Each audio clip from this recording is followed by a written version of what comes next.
Estem, Chalakinwani, Natoya, Bia Kinwani Kahi, Nara, Winamum, Namtapam, Namsu, Swintu, Medesi, Isawi. Hello, good evening. My name is Kinwani Kahi. I am Winamum, Namtapam, and Namsus from the Wintu people. And I'm also Medesi, Isawi from the Pit River Nation. And I am here to acknowledge my Wintu ancestors in this place, the past, the present, and the future caretakers of this land. And we're here, we've been here, and we will always be here. We're not going anywhere, so having a voice at the table should have always been for our people. But we were not included. That's really important, to be included in this culture district and the things that are happening downtown in our home, El Palm. This is El Palm Wintu territory, and to have a voice as to what's happening here in our space. Welcome to El Palm.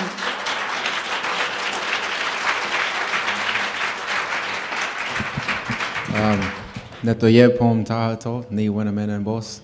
My name is Michael Preston. I'm a local resident from Shasta County here, member of the Winnemem Wintu tribe, also part of Pit River, Modoc, and Paiute as well. And I wanted to also say, just let everybody know, just to remind people where we're at again, once again, about the cultural district that this really is, being from the Wintu territory. And in the, putting out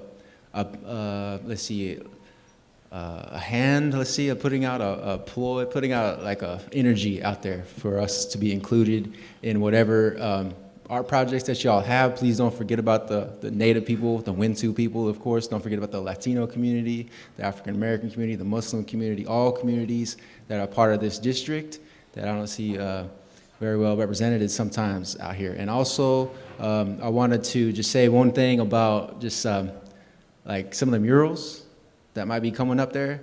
I feel like I'm obligated to say something, like responsible, just to keep them updated, up to date, 2018 on into the future, collaboration with all people who are going to be inheriting all of this in the future, such as myself, my kids, and everybody else who's younger and in their 30s, 20s.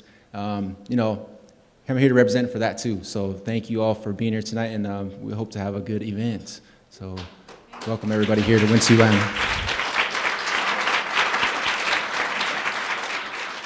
So we are very fortunate to have original people welcoming us tonight on original land. Being from Butte County, as many of you know, I just want to just pause for a moment, because we've all been through this here, and just for a moment, please pray for Butte County.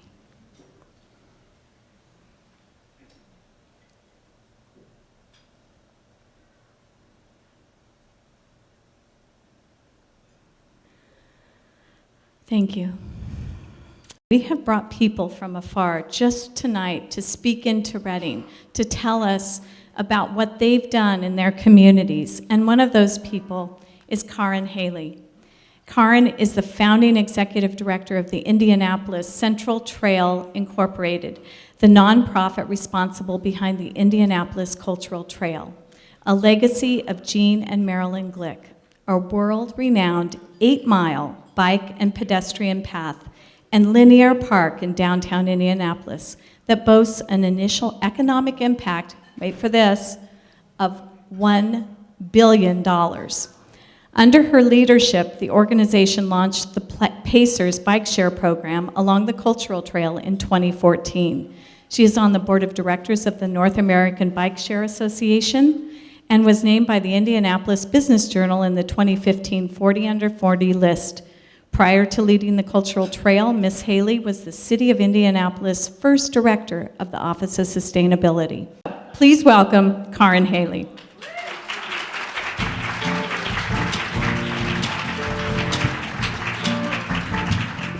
There are so many wonderful things happening in this town, from leadership like people like Deborah and her other colleagues who are leading so many wonderful arts and cultural organizations, to all of the investment that's going into downtown. So keep it up, Reading. The future is bright for sure. So Indianapolis Cultural Trail, a legacy of Gene and Marilyn Glick, truly is a beautiful connection. So the city back in the late 90s decided to create a cultural district program as a way to brand cultural institutions within neighborhoods. And how do you give neighborhoods a sense of identity, and what is the cultural identity of those neighborhoods and those cultural and arts institutions within those neighborhoods? There were 6 that were created through a competitive process, a little different but a little similar to the California process here. So what does that look like on the actual cultural trail? You can see where those boundaries are. So here it is. There's so many things. It is not a sidewalk. That's what most people think. It's just a sidewalk for places for people to ride bikes, but it's not. It's really about your experience and your journey when you're on the cultural trail. We have an investment of about $4 million in our public art in the downtown on the cultural trail. So how can a trail that's connecting you to all the places that you want to be in downtown, that's connecting cultural institutions, be a part of the arts and culture itself? So it's all about art and nature and beauty. And so here's just a few images of what the trail looks like when things are blooming. I mean, it really is an urban garden in a downtown setting. The art is one with the trail. It's not an art trail. You're not walking on the trail to see art. Art is a part of your experience on the trail, and it's one and the same. So this one here that says care, you can push a button that says don't care. So it's interactive, it's engaging. You can be a part of the art on the cultural trail. So how was it funded? In total, it was $63 million. No money from the city of Indianapolis, no line item, no city budget was spent on building the cultural trail. The city was a great partner. It ran it as a construction project. It gave up city right-of-way, gave up a lane of vehicle traffic to build a trail for bikes and pedestrians so people could have a separated experience from cars. A little bit about what we do to keep people engaged with the trail. We host about 5,000 volunteers a year. We host events. We partner with our Visitors Association to do fun things like put the I in Indy, and then hashtag Indy, and it all goes viral, and everyone wants to come to Indianapolis. We're going to figure that out with an R for Reading, I promise. I'm going to turn it back over to Deborah. Thank you.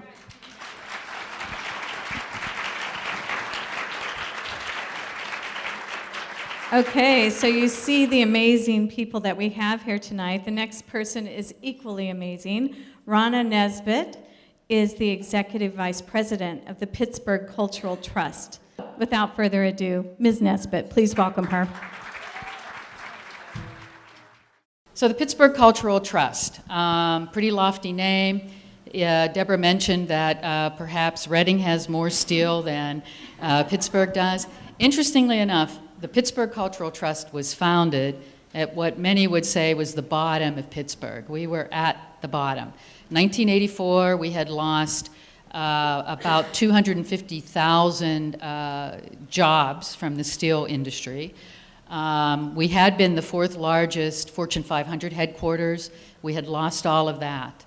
And so Jack Heinz of the Heinz family, Heinz Ketchup, had a unique vision. And that was to take this 14 square block area that was blighted and to do urban renewal through the arts. A very interesting concept, as well as a way to fund the arts. So typically, and many of you know this, but typically an arts organization, you have sort of 2 or 3 streams of income. You have your ticket sales or admissions, you have fundraising. If you're lucky, you have an endowment, and that's it. But Mr. Heinz saw a 4th leg of that stool, and that was income from those real estate investments. So this is what it looked like in 1984.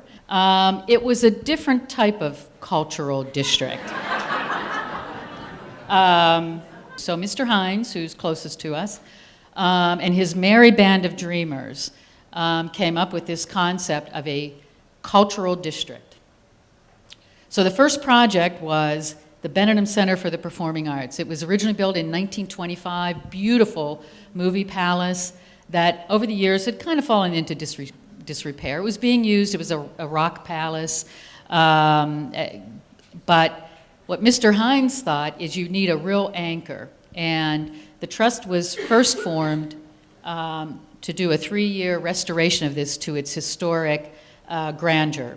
$44 million in 1984 through 86, so you can imagine what that would be in today's dollars. The Byam Theater was then next. It was a vaudeville house. It's 110 years old today, 1,300 seats for smaller organizations, kind of anchoring this concept of a cultural district. So many of you know riverfronts, especially in Pittsburgh, were transportation, they were industrial. So in 1999, the Trust developed these riverfront parks to help on the Allegheny River and restore it. Today, you can actually walk about 14 blocks all along the river as that development has continued to occur. We developed it and then we turned it over to the city of Pittsburgh to maintain. Pittsburgh International Festival of Firsts, where we actually just are getting ready to complete our 2018 version. We do it every 4 or 5 years. But in 2013, we had the U.S. premiere of The Rubber Duck. We had 150,000 people come out to see this that night. You can't see them on the banks on this side of the river. You can see them over at PNC Park and on the bridge.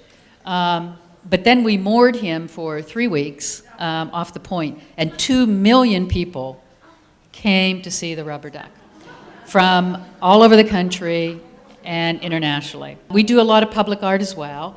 You know, where this is in one of our alleys. Pittsburgh's a very old city, and so we have alleys and fire escapes. We commissioned this art piece, and it interacts with your cell phone, so it's a very interactive piece. Art in unusual places, bike racks. So again, marking the district, this 14 square block area, so you know you're in the cultural district, and part of our public art project. I wanted to get to a little bit about the collaboration in Pittsburgh.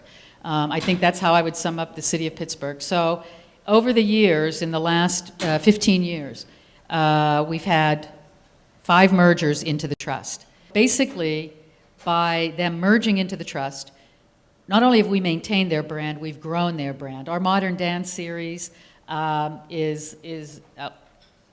6 subscription performances every year.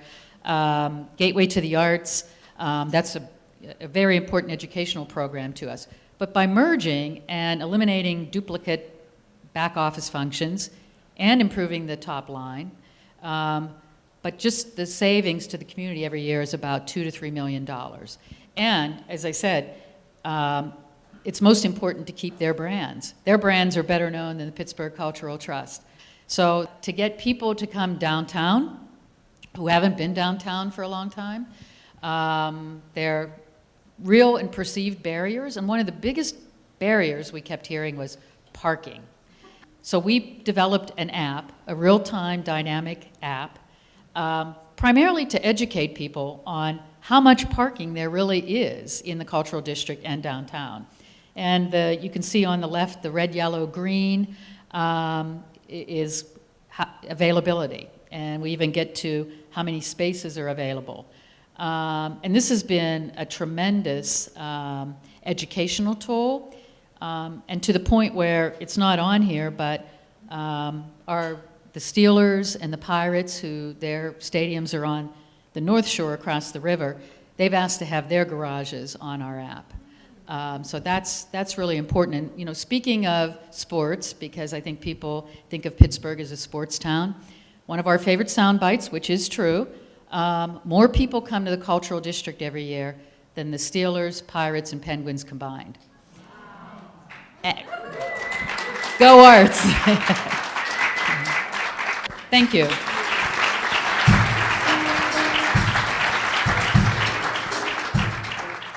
So our next speaker is Kelsey McCrary. She is a graduate at the University of Louisiana Monroe from the School of Visual and Performing Arts and is currently serving in the Louisiana Division of the Arts in the Office of Cultural Development. Kelsey, please welcome her. Well, good evening, y'all. How many people in the room have been to Louisiana? How many people have been anywhere besides New Orleans in Louisiana? Okay, pretty good ratio. I'm impressed. I am so proud to be here from my beloved Bayou State to talk to you guys about the Louisiana Cultural Districts Program. We're actually a state agency, so we're housed underneath the Lieutenant Governor's office. We are inside of the Department of Culture, Recreation, and Tourism, inside of the Office of Cultural Development, inside of the Division of the Arts. Yeah? So you gotta love state government. So our program was written and passed around 2007, certified in 2008, and we were a response to what had just happened in 2005. Bonus points if you know. Thank you. Y'all are so well informed about my state. It also was a natural awakening at the time. Our Lieutenant Governor Mitch Landrieu, who went on to become the mayor of New Orleans, was really looking into Louisiana's creative economy. I'm sure you guys have heard that phrase, similar to what Rana said, like the cultural district phrase. It wasn't really in anyone's vocabulary at the time, at least not in our state. And we're such a creative state, and we consider ourselves to be a state full of artists and makers and singers and musicians and all these great things, but we really didn't understand the economy that was around those sectors of our society. So here's some high points from that legislation that we were looking at the time. We wanted to leave it flexible enough where they could take it and do what they needed to do inside of their communities. We had no idea what the reception would be. We had no idea if anybody would even apply. That first season, and I have to say it's good for the program, but sort of bad for me. We're up to 97 districts across our state, so it has exploded in the last decade. So our cultural economy initiative really looked at 3 areas: people, production, and markets. How could we support the people to do what they needed to do? How could we help them produce their work or produce their products more easily? And then how could we continue to grow the market so it didn't become stagnant? So whenever you're applying to become a cultural district, one of the things you do is you give us a list of your assets. And the interesting thing I found is that most people don't even know what their assets are. When you live somewhere and you've been there all your life, you tend to be blind to the things that are cool about your community. And if you're blind about things that are cool about Reading, I'm here to tell you there's a lot that is awesome. Y'all have so many cool things, and I don't know if you know that, I don't know if you can see that, I don't know if you're promoting that, but one of the main tenets of our cultural district program is that we try to convince everybody that you are a brand ambassador. So your community is only as good as the things that you say about it. And sometimes those things don't quite exist yet, right? And you have to speak them into existence. We're willing it, okay? And sometimes they do exist, and you just have to elevate those things. We have to extrapolate those things out of the mundane. So even if it's something that is normal to you, whether you can hop on your bike and ride down the corner, oh, say we have connectivity in Reading, right? You see that spin on that story right there? Go to the next one, Deborah. So some of the benefits that we talk about are increased cultural activity, occupancy, commerce, jobs, a sense of community identity. We want to help them wrap stories around who they are. We want to help them figure out maybe a Fortune 500 company is not going to plop down in the middle of Louisiana in their community, but what types of things can we pull in? What's a good fit, right? So recently in 2016, different areas of our state, the northern part of the state in the spring and the southern part of the state in the fall, suffered what we called 1,000-year flooding. So massive amounts of people were displaced from their homes. There are people who are still out of their homes. Huge amounts of neighborhoods were just totally destroyed. And the Arts Council of Baton Rouge really did something innovative where they started this website called Creative Relief Louisiana. And artists could go to the site and they could type in where they lived.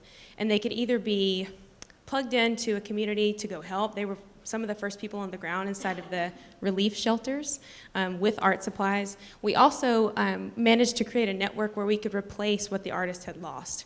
So yes, we know that arts and culture play a huge role in getting a community back on its feet, but how do you get the artists back on their feet? And so that pilot program from the Baton Rouge Arts Council has now spread statewide. And so no matter where you live in Louisiana, if something happens to you, it's a natural disaster, or you lose your home, or you lose your materials, or you lose your studio, you can now come to the Division of the Arts and we can help get you back on your feet. I did want to mention this. I learned about this last week. Puerto Rico obviously has been going through some major things in the last year, and this was something that they talked about, how they were going into those shelters, much like the Arts Council in Louisiana, to help those people work through what they were going through, to give them an outlet, to help them with expression, to help them deal and process with what had happened to them. So if y'all have a moment, if you can remember that name, give that a search when you leave. It's a pretty amazing program. This is us being fun again. This is in Shreveport, Louisiana, in one of our cultural districts. Okay, so how does it work? Really based off of historic preservation. I've said this several times, and again, as Rana said, sorry to my friends. Louisiana's historic preservation tax credits program is #1 in the nation, because we got a lot of stuff to work with, right? So we really wanted those people inside the cultural districts to be able to benefit from those historic tax credits. So if your building was 50 years or older, boom, you qualify.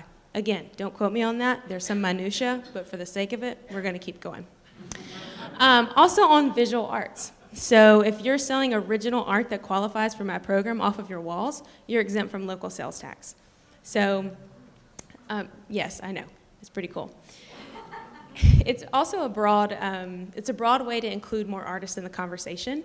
So recently, I had a guy from New Orleans email me, and he said, hey, I make sculptures for Mardi Gras floats. Do I qualify? Because I've been saying that I qualified for 3 years, and the city wants to audit me, and if you make me pay these back taxes, I'm going out of business. And I was like, well, that's not a big burden to bear at all, right? So glad you put that on my shoulders. So he sends me photos of his handmade sculptures, hand-painted, all of these things that are obviously in a huge cultural event once a year. And the office came down on the side of, yes, you qualify, right? It's not hanging on a wall, it's not installed in a park, but it is handmade, original, and one of a kind, right?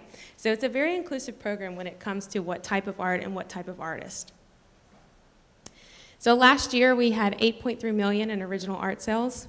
That's why we were able to get the sales tax exemption passed, because we know that it brings more economic activity into those districts.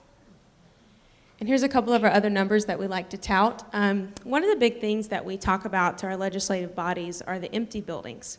So since my districts overlap with historic districts and Main Street districts and all these other types of designations, we love to see a zero increase in vacant buildings, right? That doesn't mean that a vacant building was filled. That just means that another one did not go empty, okay? So, hey, I'm all about it. We also love to see when projects are completed. So what historic projects, both commercial and residential, did the cultural district play a part in bringing to fruition and completion? These are a couple of little stories that we like to tell. Do y'all need help pronouncing the cities? Lafayette and Arnaudville. So Arnaudville is a very small town that is undergoing a huge transformation thanks to their cultural district and their creative placemaking efforts. And Lafayette is in southwest Louisiana, and it is the heartbeat of Cajun culture in our state. So we actually followed a couple of patrons around in their weekend activities, and this would be something super cool for you guys to do here in Reading, is similar to what Karn showed with 36 hours in Indianapolis, show 36 hours in Reading. Track their spending. Use that as incentives and as leverage when you're going in front of people who either need convincing or who need awareness about what a cultural district is. Track your own spending one weekend. Just see what kind of a small impact you have. And even though that looks like it's just coming out of your pockets and maybe you say I don't have a lot of money to spend, just track your movement. Where do you go? What do you do? What do you like visit? Create these narratives for people so that when they come into your town, there's some guidelines, right? Or there's a brief, like, here's some best practices, things to do in Reading on a Friday. So the future. We are 10 years into this. We are statewide, so we're not diving so deeply on that community level. I actually get the benefit of doing that, but the state as a whole is looking at the program success from a state level. So stuff we haven't found out, we're in a very transitional period. The program is very much moving into a creative placemaking type of a role instead of a pure incentive role. We also are struggling a little bit with the gig economy concept. So our districts are geographically bounded. So as people begin to really push into like e-commerce and Etsy accounts and running their businesses off of Instagram, we're having to grapple with some of those issues. Narrative reporting. As you saw from those numbers, we're very good at pulling and extrapolating some of that numerical data, but as far as actual stories, we struggle a little bit on that front because the program is so large. And stuff we know. There is absolutely no one-size-fits-all strategy for a Louisiana cultural district. As you saw from our logo in the beginning, we are a mosaic. I hate saying a gumbo because, have y'all ever had gumbo? Cool. I'm kidding. Okay. But we are a mosaic of cultures, of languages, of ethnicities, of backgrounds, anything you could imagine. And we have to be flexible. So at the state level, we have the privilege and benefit of seeing how New Orleans and their 23 cultural districts run it. I have the privilege of seeing how Morganza, with 500 people, is raising $10,000 in one day to change their community, right? So we know that we have some overarching guidelines, but we know that we can't walk in there and say, here's the way you have a thriving community, right? That's not our place. And instead of brave or stupid, I like to say we're resilient and creative. See, there's that spin again. Okay, so a couple of things. If you don't remember anything I just said, remember these next couple statements, all right? So be honest about who and what you are. When you're looking at what Reading is and what Reading is about, it's not always what Reading used to be. We can pay tribute to that and honor that, right? But we also can elevate those things. Decide who you want to be 5, 10, 20 years down the road. If Reading is on the cover of a magazine, what is that going to look like, okay? Get on the train, because there's nowhere to go but up, right? Stop being negative. Go to the next one, Deborah. Look outside your lane. Collaborate with people, right? That little tiny town I mentioned that's really transforming through its district, they're collaborating with other districts that are within 7, 8 miles of them, looking at connectivity issues, looking at how do they share audiences, what are the different activities that all of them are doing. So think differently about who you're partnering with. Get off the hate or struggle bus. Don't say another negative word about Reading. Don't. So that's why I'm saying get on the train, get off the bus. Trains are faster anyway, okay? You're moving forward. And then all the cliches are true. Hooray, right? It's a marathon, it's not a sprint, truly. And what is that other one? The joy is in the journey, okay? And they're all true. And you know why it's lovely that they're true? Because you know what to do. You guys have all the pieces in place and you know what to do. So now you just have to do it. And that's me.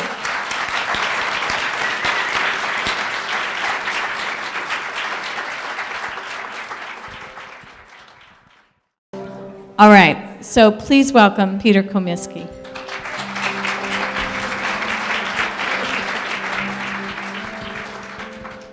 I'm really in two minds tonight.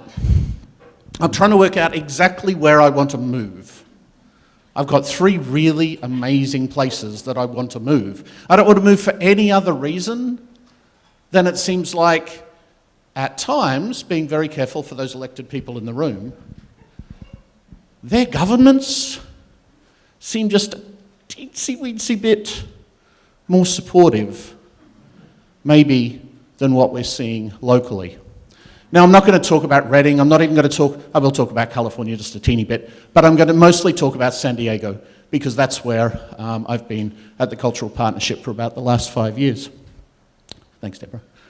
The Balboa Park Cultural Partnership was set up about 15 years ago. Balboa Park, we'll have a look at the slide in a second, but not right now, has about 1,200 acres, as Deborah said. In that 1,200 acres, it was built for the 1915 exposition. It was built pretty much as cardboard boxes on dirt. There were 5 buildings in that park that were designed to stay around. The rest had pretty much no foundations. These amazing fixtures you see here would literally have been made out of cardboard. And so over time, many of the buildings in Balboa Park, because of community pressure, have been rebuilt. Fantastic. All of the programming in the park now is non-profit. Museums, cultural activations, Great Japanese Friendship Garden, and very soon, Comic-Con Museum will be opening up in Balboa Park as well. Quite an interesting change. So there's Balboa Park, 1,200 acres, beautiful park, and they're all the organisations that we have hanging out in Balboa Park. There are at least 100 organisations active in the park pretty much day in, day out. There are a bunch who do plant shows. There's an amazing place, if you've ever been to Balboa Park, there's an amazing place called the House of Pacific Relations. That's 10 international cottages. And for 2 hours on a Sunday, they open up and another 34 non-profits come in and talk about their country. So there are a huge number of non-profits impacting Balboa Park. The reason the Cultural Partnership really got into advocacy, more than anything else, is that San Diego has historically been very supportive for arts and culture. There's a division of arts and culture within the city, fantastic. We have a great supportive plan that the council put in place called Penny for Arts and Culture, which this year would have delivered for San Diego $25 million in TOT support, transit occupancy tax, basically heads in beds. The challenge is that was never formalised by the city. And so 2 years ago, one of our current mayor proposed cutting that by about 30%. Now, just so you get a bit of a framework, San Diego Arts and Culture, there's an amazing study done by Americans for the Arts, and everybody should do that study. I know Grass Valley, Nevada is in process. Everyone should do that. It identifies the economic impact of your cultural and arts assets within your precinct. What they were able to do is do San Diego, fantastic, $1.1 billion, and then do Balboa Park, and that's $671 million subset of that. So about 60%, give or take, of the economic impact for San Diego arts and culture is within Balboa Park. About $4 million, actually that's not true, about $4 million of operating support comes to those organisations within the park. What the city decided to do at one point is they said, you know what, we're just going to cut 30% of that. Budget can't handle it. The budget actually can, but the budget can't handle it, and so we're going to cut 30%. And what the Cultural Partnership realised is the members, that would have been a very significant drop, and surprise, surprise, the programs that most often are cut when operating support is in need are the programs that should be the last programs that are cut. Never happens. And so they said, Cultural Partnership, out you go. We want to see this cut reversed. So we looked at and we decided what could possibly happen. And it was really, really clear that this was a citywide problem and that we needed a citywide solution. It's also very clear that arts and culture people generally love doing arts and culture things. And most of the organisations that have a true impact in our communities are not big organisations. So what the Cultural Partnership decided to do is basically be the hamsters. We wanted to be running that wheel, but in the background.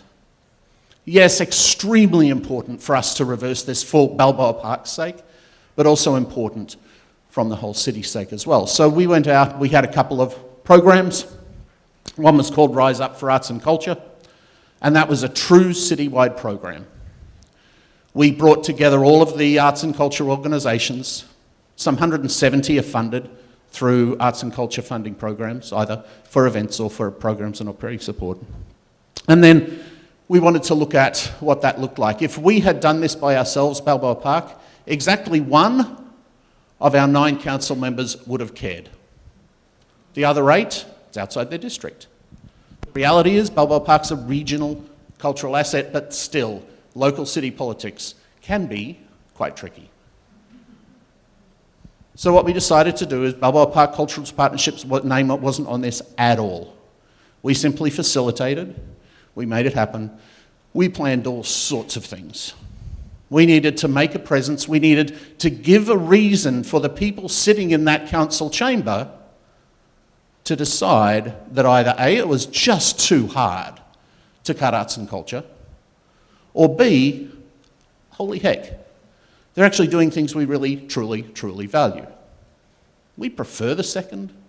More often than not, advocacy at the point of budget discussion is about that first piece.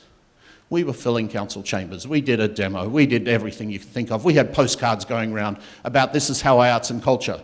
I got my little violin-playing Mandarin-speaking child to do a video for this is how I arts and culture. Not playing violin and not saying Mandarin because it would defeat the purpose, but she did it regardless. And we just encouraged more and more people to do that. Cut was reversed. Fantastic, says we. Next year, same mayor, same projected cut. But this year we got really, really ahead of it. So what we did in the second year is we were planning all sorts of crazy things. We had an arts and culture sit-in that was going to happen in City Hall for a week. We had school students writing to their council member, not just from when we succeeded, but through that whole year. Council members hate it. Politicians despise when you pop up at budget time and say, give me money, please. Connect the whole year through. What we were able to do by agreeing with our mayor that we would accept a reasonable cut, and that cut would be no more than the rest of the city was going through at the time, that we wouldn't go out and make noise. At that point, we actually put on an advocacy advisor, again, funded by the Cultural Partnership. And this person is in the city as needed to start talking to the city elected officials as they go through, reminding them, telling us where we need to focus our efforts. The reason this is interesting for tonight is that in the same way we brought together those advocacy partners, and the same way we decided that we wanted to start that grassroots advocacy effort, my board looked at this and said, we have these 14 amazing, wonderful pilot cultural districts in the state of California. What exactly is going to happen to those pilot districts in the state of California if we get 3-4 years down the track and we really haven't a lot of movement around them? Now, what Deborah's doing here is just amazing. What Libby does, what Eliza does, what all of these guys are doing is phenomenal. My board asked whether there was an opportunity to start driving this as a budget play for the state as well. And certainly the budget is being considered for the state for this, and probably will be a longer time in coming, but still, the opportunity is there. But the first thing you have to do is to get everyone on the same page. When the discussion about shared services, I don't know whether it's the shared services, the trail, there's so much stuff I love about tonight. But the shared service is extremely interesting. That's a big part of what the Cultural Partnership does. We have a sustainability program. All of our member organisations participate, funded fully by our local utility, and has been for the last 10 years. And now those organisations save on average about $1.6 million a year in energy charges, year on year on year. We have a shared marketing program, very recent. We're way behind the 8 ball on this. Because they met every single month, and it's only the executive directors who meet every single month, they're willing to do things they never would have been willing to do before. We have one pass that gets anyone to any of the cultural attractions within Balboa Park. You can buy a day, multi-day, or a year. But the real secret there is we also have 35,000 of those passes out in the community that do exactly the same thing, but for at-risk, underserved, or any other market that non-profits within our community say we would like to serve. We're not out there selecting these people. We're not out there selecting these pass holders. That's being done by the community themselves. So the board are looking at this, my board, all the executive directors. I have 26 now, executive directors as my bosses. That's really fun. All of those executive directors meeting monthly, as we've heard how effective that is, and now with stellar and growing relationships with our city council, wanted to know if we could look for the same relationship within the cultural districts in the state. And that's what we're doing right now. Well, I've had the absolute joy of going around to all the different cultural districts. I have one left now. Looking at all the cultural districts, looking at their programming, they are all completely different. Everything you heard today, how different they are, think of that just in California alone. The opportunity that one state has 96, yes, cultural districts, that's amazing. Well, Louisiana, 97, sorry. 97. California can absolutely do that too. But we need to invest in those cultural districts. And we can't just let those cultural districts sit. As important and exceptional work as they're doing, they will be much more successful as a unified force. And the California Arts Council is a phenomenal facilitator of that. We love that group. They're doing an excellent job, and they're even doing a review right now, which will look to drive the review of the cultural district program, and then how everyone can work together. The only thing that's going to win is every single person in this room, in this hotel, in this city, and in this state, being able to clearly articulate how arts and culture is impacting their life on a daily basis. That's where we need to get to. And they've got to be willing to share that. Part of the benefit of the cultural districts, though there are many, is right now the cultural district program covers 25% of the state Senate. 25%. Now, I'm just presuming that each and every cultural district, the state senator absolutely loves what's going on in that cultural district, which means that advocacy and engaging those people should be really, really easy. Take nothing else away apart from the wonderful bullet points we heard today. Take nothing else away from what I tell you today, except that you are the advocates. So when I go out and we do this advocacy, and when Libby does amazing stuff, and when Deborah does exceptional programming, it's all really, really good. Politicians, elected officials, gradually can be brought around to this program, period, no matter where they are, no matter how lack of support there seems to be. That's what the Cultural Partnership does now. About 30% of our time is an advocacy program. Everything else we do, the shared services, the activities, the marketing, are all wonderful as well. Thank you very much for letting me talk to you tonight. I appreciate it.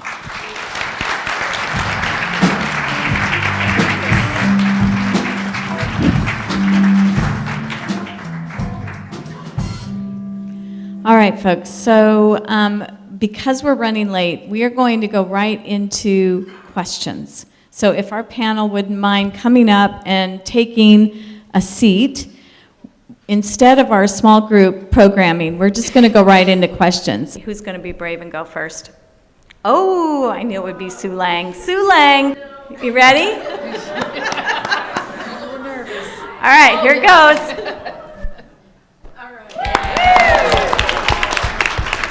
Okay, the question is, San Diego, New Orleans, various cities, you have an economic base that is a whole lot more stable than our area. Can you tell us how you would parlay what you would think of as I don't want to say poor me kind of thing that you were saying, don't do that. But we really don't have a strong economic base here. We don't have Heinz. We don't have some of these major companies. So that's my question. Yeah, I'll jump in on that one. Since we're a statewide program, we're definitely not just focused on New Orleans, and we see, like I said, communities that have 500 people in them, 5,000, 10,000. So we see economic landscapes that really span the gamut. And what they do is, for instance, Morganza is one of our newest certified cultural districts, and they've banded together to decide. They literally have 500 people inside their incorporated area, and they're the ones I mentioned that raised $10,000 in one day. They're doing it themselves, and they're looking to their community. If they don't have those significant private investors, if they don't have a significant corporation who can sponsor their activities or sponsor their cultural district, they're also looking at ways to do things that aren't costly. Whether that's having artists show up as a pop-up festival or whatever shape that might take. That's again about looking and seeing what is in your community that you can elevate and what you can pull out from what you do. So it's not just about, going after those private dollars. I'm Diana Christensen, and my question is, we have a lot of wonderful arts organizations in Reading, but they're all quite small, and I feel like we're a little fractured. Like, for us to come together and work together is really the challenge, because I feel like there's a lot of competition. I feel like we're fighting for a lot of the same artists, performing artists. And so what kind of advice do you have for us to encourage that collaboration, that community spirit, that coming together to really foster and strengthen and encourage a cultural district where we're working together rather than feeling like we're competing against one another? Just jumping quickly, I think you've heard twice tonight that bringing people together, having people sit in the same room and talk, and people who run these organisations, no opportunity to delegate. The Cultural Partnership, our group, started with 3 members.